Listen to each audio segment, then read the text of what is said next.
الله لمن حمده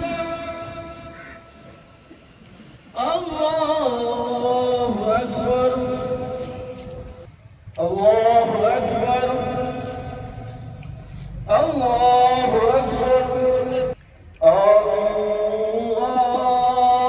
الله أكبر وأصحابه أجمعين وبارك وسلم أبدا لا سيما على ولي التصديق أمير المؤمنين أبي بكر الصديق رضي الله تعالى عنه وعلى آل الأصحاب أمير المؤمنين أبي حفص بن الخطاب رضي الله تعالى عنه.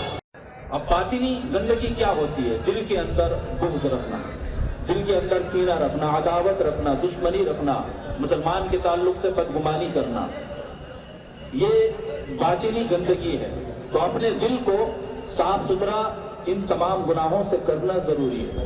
بسم اللہ الرحمن الرحیم. میں سب سے پہلے اپنی طرف سے اور عیدگاہ مسجد ماپسا گوا انتظامیہ مہاجن کمیٹی کی طرف سے تمام امت مسلمہ اور اہل وطن کو عید الفطر کی مبارکباد پیش کرتا ہوں.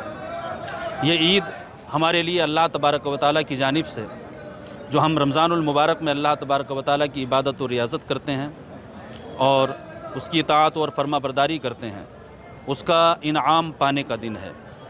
اور رمضان میں ہم جو روزے رکھ کر عبادت کا مظاہرہ کرتے ہیں، یہ روزے رکھنا ہمیں سکھاتا ہے کہ ہم اپنے پڑوسیوں، ضرورت مندوں، غریبوں اور مسکینوں کا خیال رکھیں کہ وہ کس طریقے سے مشقت بھری زندگی بسر کر رہے ہوتے ہیں.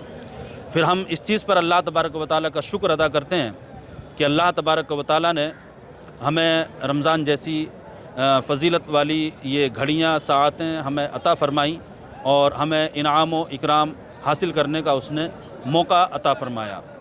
ہم اپنے ملک ہندوستان اور اپنے صوبے گوا اور اپنے شہر ماپسا کے لیے دعا کرتے ہیں کہ اللہ تبارک و تعالیٰ امن و سلامتی عطا فرمائے اور پوری دنیا میں جو بھی مظلومیت کا شکار ہیں اللہ تبارک و تعالیٰ انہیں ظلم و استبداد سے نجات عطا فرمائے. آخر میں ایک بار پھر اپنی طرف سے اور عیدگاہ مسجد انتظامیہ کمیٹی مہاجن کی طرف سے تمام امت مسلمہ اور تمام اہل وطن کو عید الفطر کی مبارکباد پیش کرتا ہوں.